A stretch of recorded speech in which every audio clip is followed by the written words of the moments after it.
오늘 윤호숙 교수님한테 이런 초청을 받아가지고 좀 한국 외대 사이버대학에서 그렇게 강연할 수 있는 기회를 주셔서 영광스럽게 생각합니다.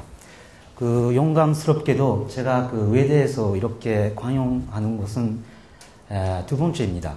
네, 한 2년 몇 개월 전에 한번 대학원에서 강연할 기회가 있었는데요. 그때는 일본어 대학원 대상으로 했었기 때문에 일본어로 했었는데 이번에 좀 뭐 때부터 2년 지나기 때문에 한번 한국말로 강연할까라고 좀 도전할 그런 기분으로 좀 하게 되었습니다. 제가 1시간 동안은 한국어로 강연하는 게 저도 첫 번째 경험한 적이 없기 때문에 끝까지 갈 수 있는지 없는지 잘 모르겠습니다만 도중에서 일본어가 나올지도 모르겠지만 잠으시고 끝까지 좀 여기 계시면은 좋겠다고 생각합니다. 저는 NHK 서울지국에 대해서 먼저 어떤 일을 하고 있는지 NHK 서울지국이라는 게 어떤 조직인지 좀 설명드리겠습니다. NHK에서 한국의 지국을 만드는 게 1960년입니다. 그러니까 한일 교정상화 하기 전에 한 5년 전에 여기서 지국을 만들었는데요. 그때는 기자가 한 명밖에 없었습니다. 다른 신문사도 아마 비슷한 시기에 비슷한 인원으로 시작했다고 생각합니다만 1960년 시작했었을 때는 기자가 한 명밖에 없었는데 85년에 88 올림픽 3년 전에 PD가 한 명 추가가 되었습니다.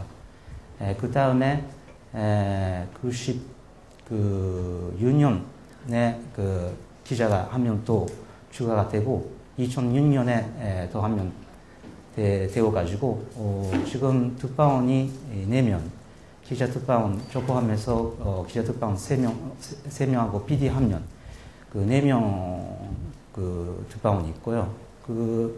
그리고 우리 지국에 한 11명 정도 한국 스태프가 있습니다. 한국 기자 중에 지금 이 외대 출신 기자가 3명 있습니다. 일본어 학과가 2명, 중국어 학과가 1명 있습니다. 그런 15명, 다 포함하면 15명 정도가 있는데, NHK에는 세계에 지금 30개 정도 지국이 있습니다.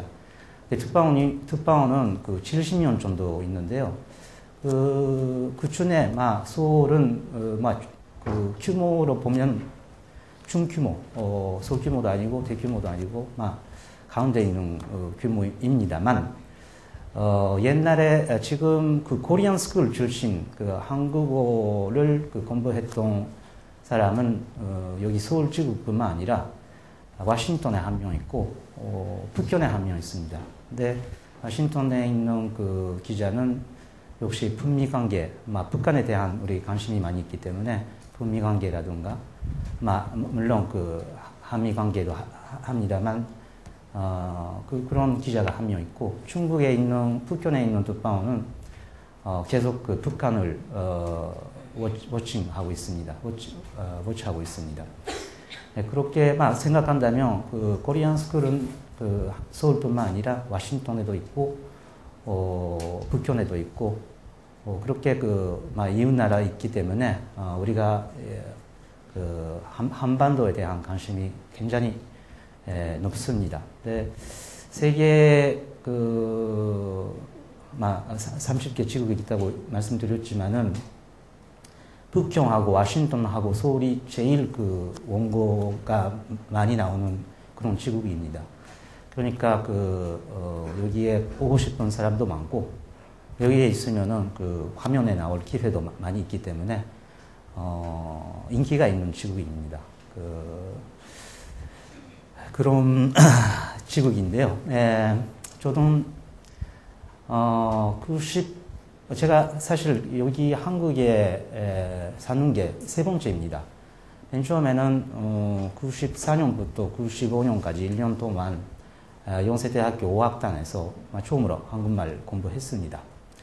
그 후에 한 96년부터 2001년까지 5년 동안 그 특파원 생활했고,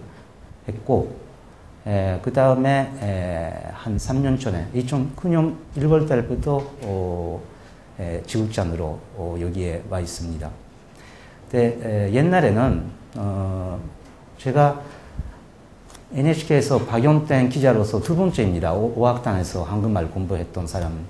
그 전에는 거기다 여기서 취재할 때 그 영어라든가 일본어로 취재할 그런 경우가 많이 있었는데, 다른 신문사가 그 80년 후반, 90년 전반부터 역시 그렇게 전문가를 기르기 위해서 5학단에 먼저 보내고, 그 다음에 그 사람이 특파원, 지국장, 그런 데는 그 사이클가 되어가지고, NHK도 역시 그렇게 해야 된다고 해서, 제가 두 번째로서 5학단에 발령되었습니다. 근데 지금 보니까 그때 그 당시에 5학단에 있었던 아사히 신문의 지금 지국장이라든가, 교도통신의 지국장이라든가, 여기에 계신 지금 지국장 하신 분들은 그때 5학단에 있었고, 우리가 같은 시기에 특파원도 했고, 다시 그 세 번째 여기서 만날 경우가 많이 있습니다. 그렇게 약간 전문적으로 한반도는 전문가가 담당하는 그런 지역이 되어 있습니다. 네, 제가 처음에 한국에 왔을 때는 그 하숙 생활을 했었거든요. 이대훈 5학단, 그 용대 5학단 근처에서 하숙 생활을 했었는데, 그때, 일본인으로서, 일본 사람으로서, 한국이라는 그 나라를, 머릿속에서는 알고 있었는데, 실제로, 산 적이 없었기 때문에, 어떤 나라인지, 약간, 혹시 과거 문제가 있어서, 좀, 뭔가 좀 무서운 그 마음도 있었어요. 사실 오기 전에는 반일 감정이라든가 그런 것을 너무 심하지 않을까라고 해가지고 좀 걱정했던 부분도 있었는데, 실제로 살다 보니까 제가 그때 30살 정도였는데, 하숙하면서 제일 큰 현 오빠가 되니까 그 학생들도 많이 우리 방에 와가지고, 술도 마시고, 제가 그때 느꼈던 물론, 코리아에 나오면은, 일본에 대한 반발이라든가,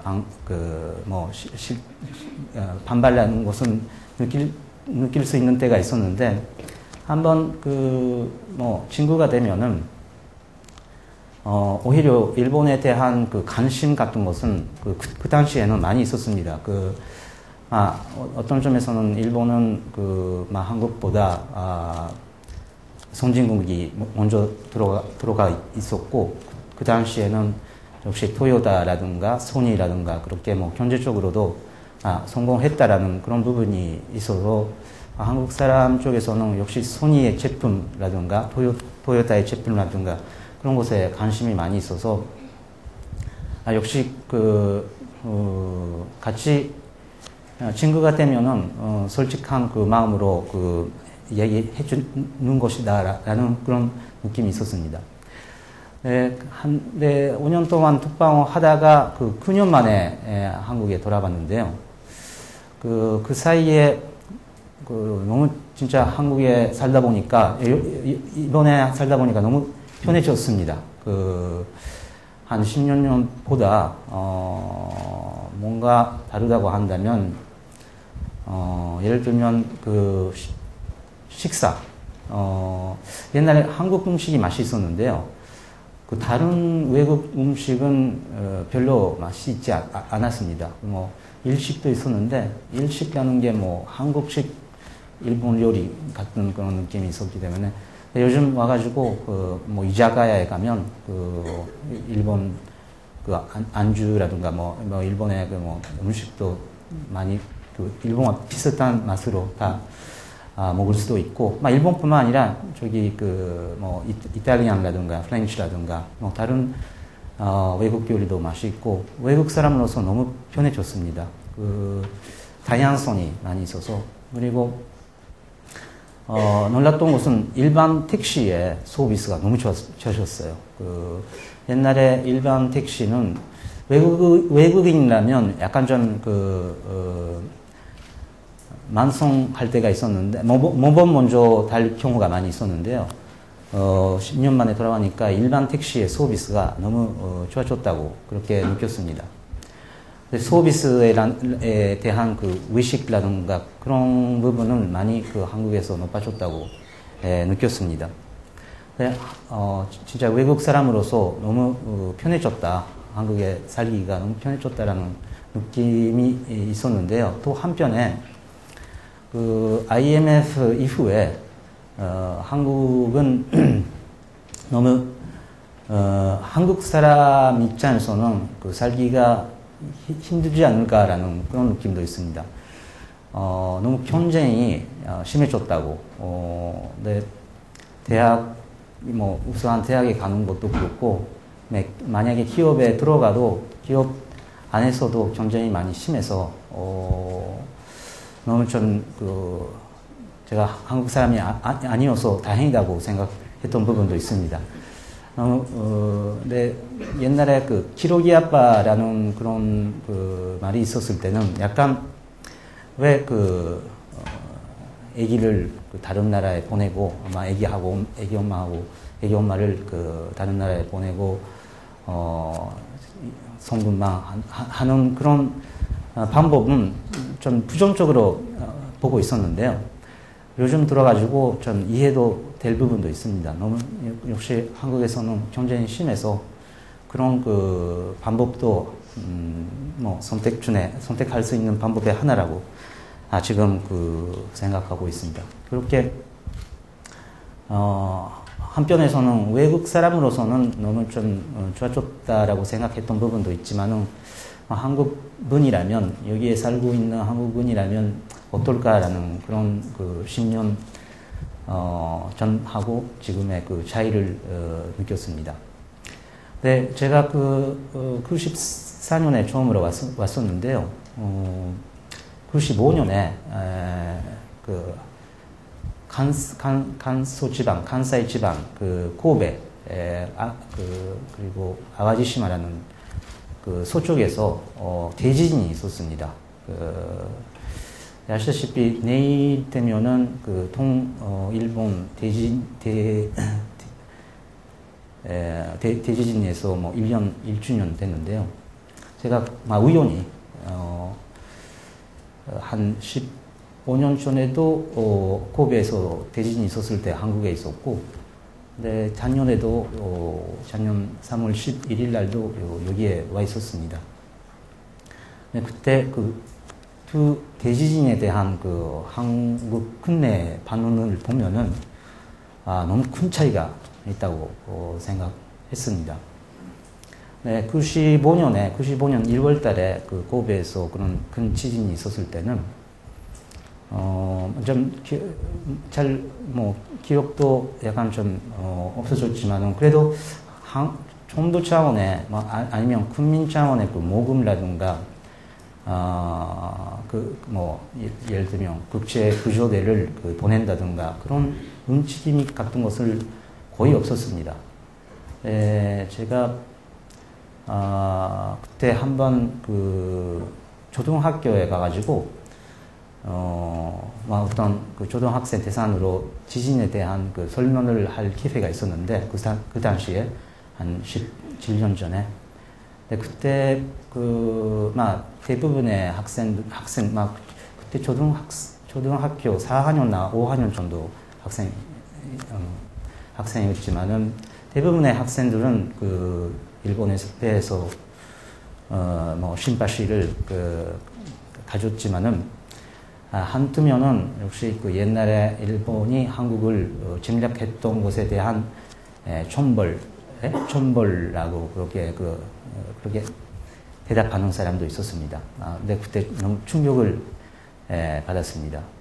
이번에 그 3월 11일 날 후에 그 한국 여기에 와가지고 그 당시에는 문자, 전화, 뭐 메일가 뭐 거의 매일 와가지고 뭐 가족은 괜찮냐, 뭐 우리가 뭐 위로의 말씀 드린다, 우리가 해야 뭐 도와줄 일이 없냐라는 먼저 그런 반응이 많이 있었고, 그 다음에 정부 차원에서도 아시다시피 뭐 세계 첫 번째로 국제적으로 첫 번째로 구조대를 일본에 보내고, 그리고 모금도 한 75경 정도 아마 해외에 나가는 모금으로서 제일 큰 금액을 모였습니다.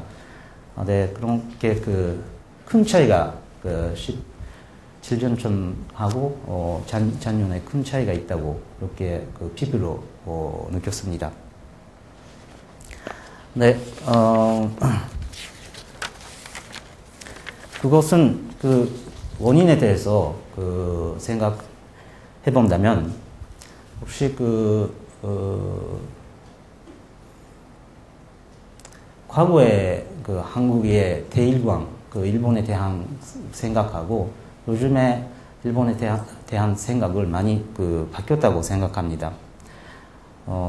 과거에서는 역시 역사에 대한 반발, 지금도 계속 남아있다고 생각합니다만, 역시 과거 문제에 대한 반발이 많이 있었고, 또 그 반면에 약간 제가 하숙 생활을 하면서 느꼈던 것은 일본에 대한 동경, 선진국에 대해서 일본에 대한 동경이라는 게 반면에서는 열등감 같은 것을 느끼고 있지 않을까라고 생각했었습니다. 그래도 그런 것은 하나는 IMF 이후에 한국 경제가 완전히 제공해가지고 회복해가지고, 뭐 지금 아시다시피 삼성 같은 기업은 우리 일본의 뭐 몇 개 기업이 합쳐서도 이길 수 없는 그런 큰 기업이 되었고, 경제적으로도 뭐 성장이 많이 했고, 그리고 한류 붐, 한류에 대한 일본에서도 한류가 많이 인기가 있어서 일본에 대한 뭐 열등감보다 우월감 에 바뀌었다고 그렇게 생각합니다. 일본에 대해서 옛날에는 약간 좀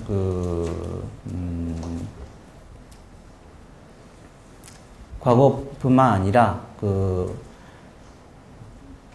일본에 약간 좀 일반적으로 열등감 같은 걸 있었다고 생각합니다만, 그런 것을 완전히 없어져 가지고 똑같은 입장에서 일본을 볼 수 있는 변화가 있지 않을까라고 생각합니다. 일본에서도 사실 그런 한국에 대한 보는 식이 많이 바뀌었다고 생각합니다.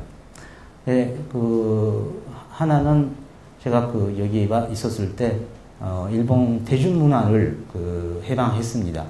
그때가 개방했습니다. 김대중 대통령이 있었을 때 단계적으로 일본 대중문화를 개방해가지고, 그때까지는 불법이었던 일본 문화가 합법으로 바뀌었습니다.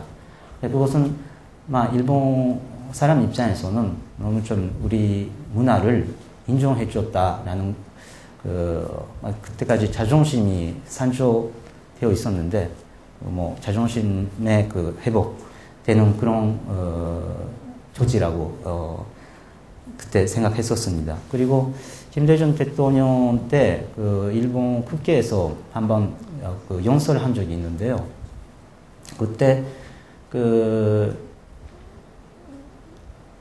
일본 제가 느끼는 것은 한국 분들은 전쟁 전 일본하고 전쟁 후의 일본은 그거 물론 연결되어 있지만은 똑같이 보고 있지 않을까라는 그런 느낌이 있었습니다. 그러니까 전쟁 그때 침략했던 일본하고 지금 일본은 막 똑같은 비슷한 일본이 아니라고 그렇게 보고 있었던 부분이 보고 있지 않을까라고 생각했었는데 김대중 대통령이 그 한국 대통령으로 처음으로 그 전쟁 후에 일본은 전쟁 전 일본하고 일본 사람 스스로가 좀 반성해가지고 민주주의를 성립했고 시장 경제로 성공했다. 이렇게 전쟁 후에 일본을 따로 좀 인정해줬던 그런 연설을 하셨습니다. 그때 일본 사람으로서 처음으로 물론 연결되어 있지만은 우리가 과거에 일본이 했던 침략이라든가 그런 것을 우리도 반성하고 있고 그런 것을 한국 사람으로서 인정해 줬다. 그렇게 느끼고 너무 좀 저도 감동했습니다. 그리고 아시다시피 겨울연가라든가 그런 2002년 한국 월드컵도 있었기 때문에 그런 분위기가 있었지만은 겨울연가라든가 한류 붐가 완전히 시작해가지고 한국에 대한 그 이미지, 그 인상이 너무 좋아졌습니다. 현면이라고도 할 수가 있지만은 진짜 지금 한국이라고 한다면 뭔가 멋있다라는 그런 이미지가 점점 되어 있습니다. 그렇게 한국 내 일본에 대한 보는 시각도 바뀌고 일본에서도 한국에 대한 느낌, 감정 같은 것을 너무 좋아졌다고 생각합니다. 그래서 다 좋아졌다라는 것도 아닙니다. 아시다시피 재작년에 한 2년 전에 그때 한일 합병 100년 강제 합병 100년이 되었을 때 NHK하고 KBS가 한 번에 공동 여론조사를 했었습니다. 그때 일본에서는 한국을 좋다라고 대답했던 사람이 62%였는데요. 한국에서는 일본 사람 좋은 인상을 가지고 있는 사람이 가지고 있다고 대답한 사람이 28%였습니다. 50% 반분 정도였는데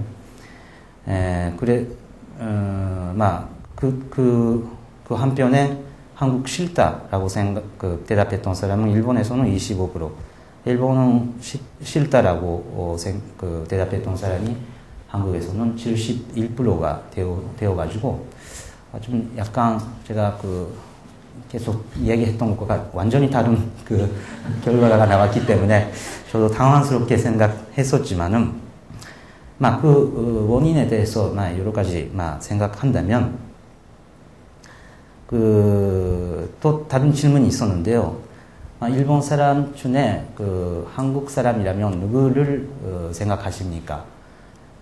어떤 사람이 머리에 나옵니까? 라는 질문에 1위가 21%인데요. 배현준. 2위가 김대중, 8%. 3위가 이명박, 7%. 4위가 제재우, 4%. 5위가 이병호, 4%. 그러니까 정치가가 2명 있지만 나머지는 다 한류 스타예요. 배현준, 제재우, 이병호. 반대적으로 한국분의 일본 사람이라면 누구를 생각하십니까? 라는 질문에 같은 21%의 1위는 이둔 판문, 이토 히로부미. 저 같은 이토이지만 좀 완전히 관계없습니다.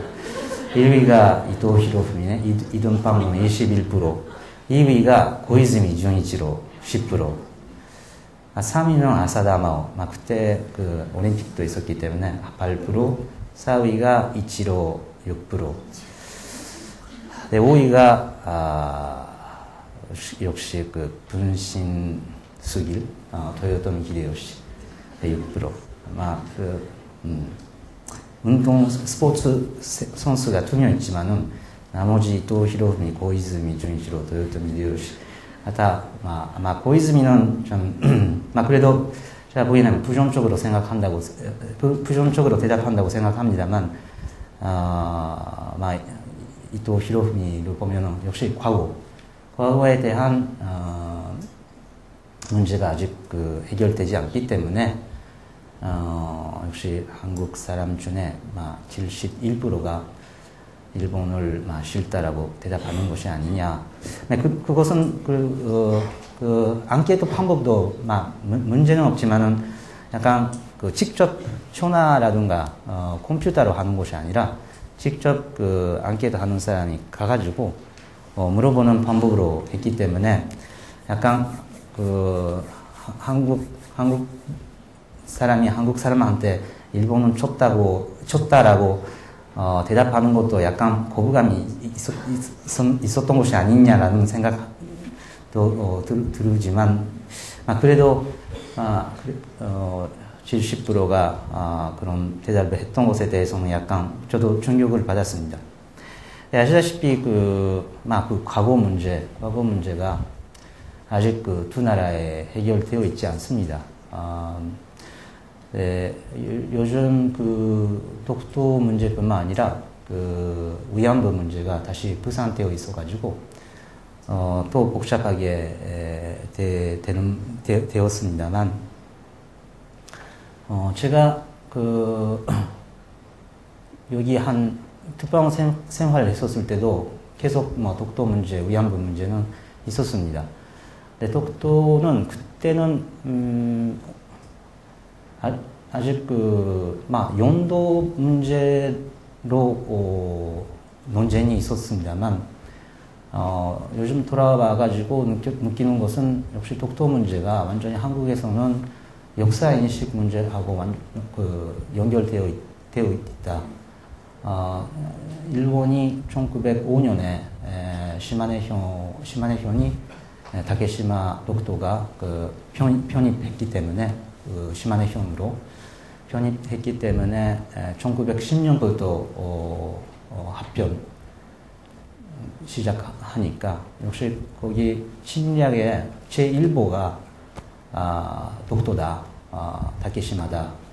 그런 의식이 한 10년 전에는 그렇게 강하지 않았는데 돌아오니까 그 의식이 많이 강해졌다고 그렇게 느꼈습니다. 그리고 위안부 문제도 매주 수요일에 일본 대사관 앞에서도 집회가 계속 있고 그 문제에 또 계속 남아 있습니다.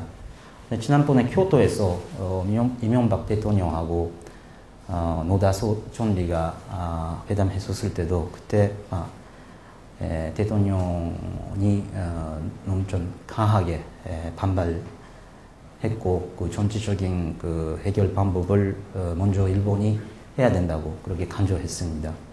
근데 그때 두 총산이 말로는 대국적으로라는 말이 썼습니다. 일본은 이명박 대통령은 대국적으로 해결해야 된다. 노다 총리도 대국적으로 한일 관계를 생각해야 된다고 하는데 한국에서는 그때 대국적인라는 말이 가슴 넓게 그런 법적 자원이뿐만 아니라 국민 청소, 국민 감정 문제도 있기 때문에 대국적으로 위안부 문제를 해결해야 된다라는 것이고 일본에서 쓰는 대국적이라는 말이 여러 가지 현안도 있지만은 한일 관계를 대국적으로 생각한다면 넘어갈 수 있지 않을까라는 그런 뜻으로 서로가 써 있었던 것 같던데 그 같은 말이라도 완전히 뉘앙스가 다르다고 생각했습니다. 그럼 우리 두 나라 사이에 과거 문제가 언제 해결할 수가 있느냐, 그것은 누구도 알 수가 없습니다. 저도 좋은 방법이 있으면은 알고 싶은데요. 그래서 우리가 한일 관계를 생각한다면 자주 일퇴라는 말이 많이 씁니다. 진정했었는데 과거 문제가 부상해가지고 다시 후퇴한다. 그래서 일퇴라는 그런 말을 많이 했습니다만, 제가 여기 와가지고 생각했던 것은 10걸음 진정한다면 9걸음 후퇴한다. 네, 확실히 일본은 전진되어 있다. 전진되어 있다라는 게 제 느낌입니다. 10보가 아니라, 10걸음이 아니라, 10걸음이 진정된다면 9 정도는 후퇴한다는. 그래도 확실하게 일본은 진정되어 있다고 생각합니다. 그것은 바로 대지진의 15년 전에 간사이 대지진하고 이번에 동일본 대지진의 반응의 차이라고, 일보가 계속 있었기 때문에 그런 큰 차이로 되었다고 그렇게 느꼈습니다. 사실 아까 저를 소개해 주신 중에 FCC, Seoul Foreign Correspondent Club라는 SFCC라는 외국인 기자 클럽가 있는데요. 기자 클럽가 있는데, 그 기자 클럽에서 일본 사람이 되는 게 처음이었어요. 클럽에 외신 기자가 한 250명 정도 회원으로 있는데요. 그 중에 일본 특파원하고 일본 회사에 있는 스태프를 포함한다면 60명 정도 있습니다. 그럼 제일 마조리티인데요. 그래도 일본 사람이 특파원이 회장을 했던 것은 그때가 처음이었습니다. 네, 여러 가지 이유는 있지만은 역시 한국의 어떤 조직의 토프가 여러 외국인도 있는데 왜 일본 사람이 해야 된다라는 그런 반발도 있을 거라고 생각해서 우리가 스스로 안 했던 부분도 있지만은 그런 사회적인 분위기도 사실 있었습니다. 그래도 요즘 와가지고 한일 관계가 너무 전진해가지고 그런 사회적인 분위기로서 저도 처음으로 외신 기자 클럽의 회장을 맡겼다고 그렇게 생각합니다. 네, 그것은 하나의 한국에서 일본에 대한 느낌이 바뀌었다는 것의 증명이라고 그렇게 보고 있습니다. 네, 앞으로 과거를 언젠가 없어지면은 좋겠다고 생각합니다만, 그렇게 쉽지 않다고 보면서 우리가 한국이 대한민국이 한 10년 전에 비하면은 경제적인 규모도 국제적인 위상도 너무 높아졌다고 생각합니다. 그것은 여기 계신 분들도 마찬가지지만은 너무 한국분끼리 경쟁도 하고 선전도 했었기 때문에 그렇게 됐다고 생각합니다만, 앞으로 한일 간에 협력할 할 수 있는 분야는 많이 높아졌다고 생각합니다. 네, 옛날에는 뭐 경제적인 세계의 경제를 결정하는 게 뭐 예를 들면 G7, G8라고 그렇게 보고 있었는데 지금 그 미국도 뭐 리더십, 지도력 같은 것을 옛날에 비하면 많이 떨어졌습니다. 네, 그 지금 경제도 뭐 선진국이 결정하는 것이 아니라 아시다시피 중국, 브라질이라든가 그런 신흥국이 또 오히려 힘이 있기 때문에 뭐 G20라는 그런 그 툴로 각 나라가 그 의견을 모여서 그 경제 질서를 새로 만드는 시대가 와 있습니다. 작년에 뭐 아시다시피 G20의 그 의장국도 한국이 담당했고 그나마 그 한국의 그 영향력이 많이 증가했다고 그렇게 생각합니다. 옛날에 아시아 G7에서 그 아시아 대표로 나오는 나라는 일본밖에 없었지만은 지금 G20에서 뭐 중국, 뭐 인도네시아, 일본, 한국 많은 나라가 좀 참석되어 있습니다. 그나마 그 이런 국제 무대에서 한일 간의 그 협력할 수 있는 기회가 앞으로도 많이 생긴다고 그렇게 생각합니다. 제가 여기에 와가지고 느끼는 것은 옛날에는 일본 사람들이 보면은 한국을 약간 그 과소평가를 우리보다 후진국이다 그렇게 그 평가를 했었는데 그것은 어느 날 갑자기 좀 그 과대평가 우리보다 우리의 라이벌이뿐만 아니라 우리를 넘어가는 것이 아니냐라는 그렇게 느끼는 일본 사람이 많이 있고 반대적으로는 한국 사람들은 옛날에 일본을 어떤 점에서는 과대평가 우리보다 앞장서 있다 그렇게 느꼈는데 어느 날 갑자기 과소평가 일본은 아무것도 아니다 상태가 되지 않다라고 갑자기 그렇게 바뀌는 것이 아니냐라는 그런 것을 느낄 때가 있습니다. 서로가 서로를 그대로 그나마 둔신대라는 말이 있는지 모르겠지만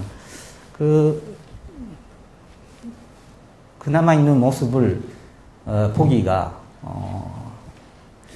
어려운 입장이 아니냐라고 생각합니다. 네, 저는 특파원으로서 한국에 있어가지고 한국의 모습을 그대로 예를 들면 과거 문제가 왜 해결되지 않는 것은 그대로 한국 사람의 감정, 생각 같은 것을 일본에 전달하기로 여러 가지 노력하고 있지만은 한국에 그대로 있는 모습을 일본에 전달하고 싶다고 그렇게 생각하고 있습니다.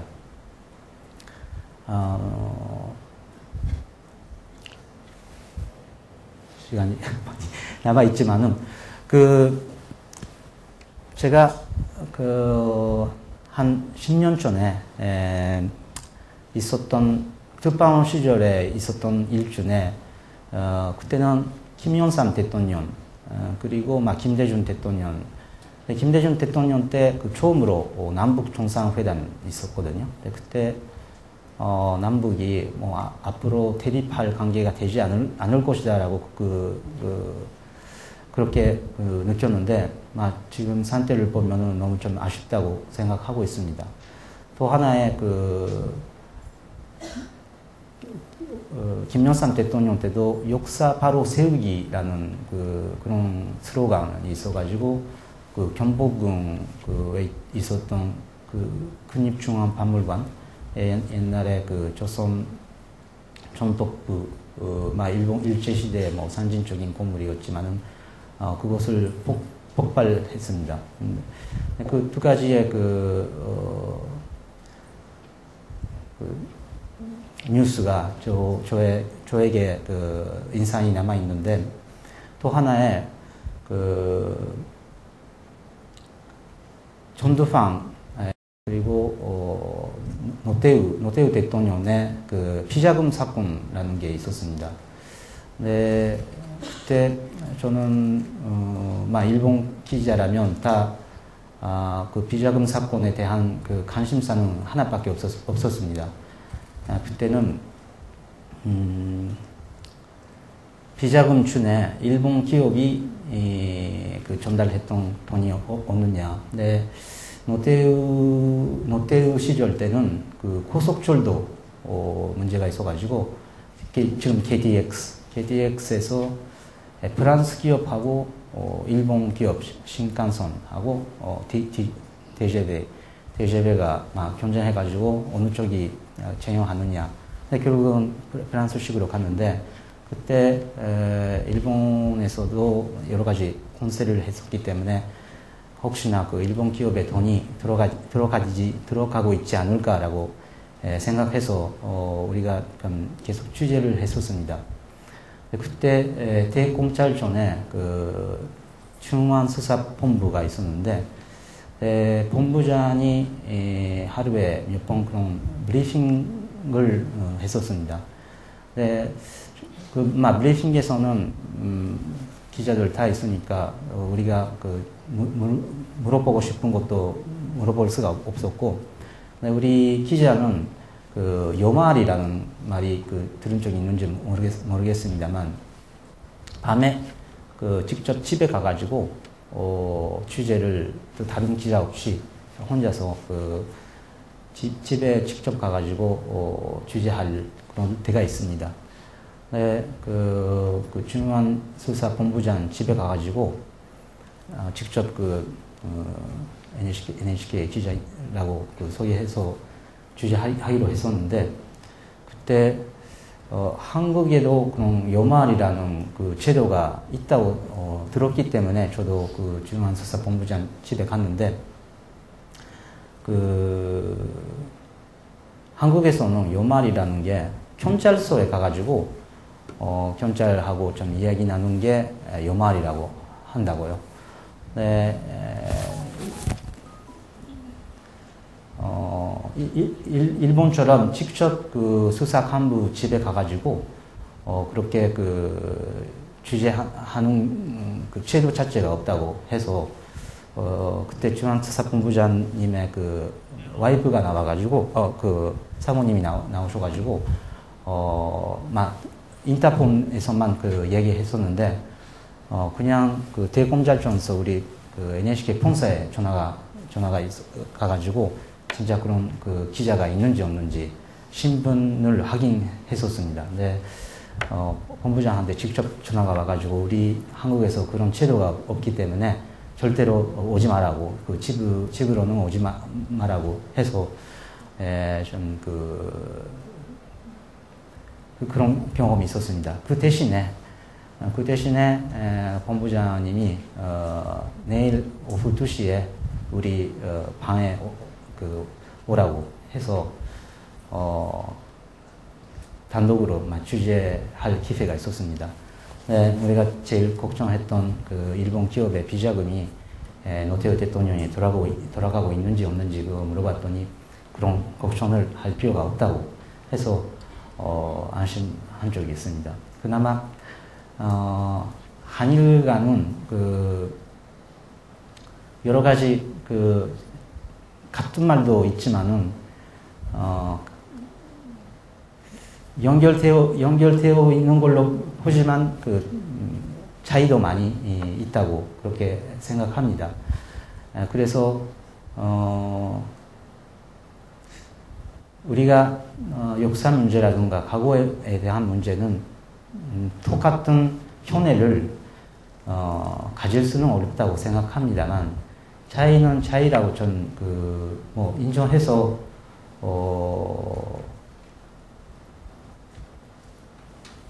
넘어갈 수 없느냐, 그렇게 저는 개인적으로는 생각하고 있습니다.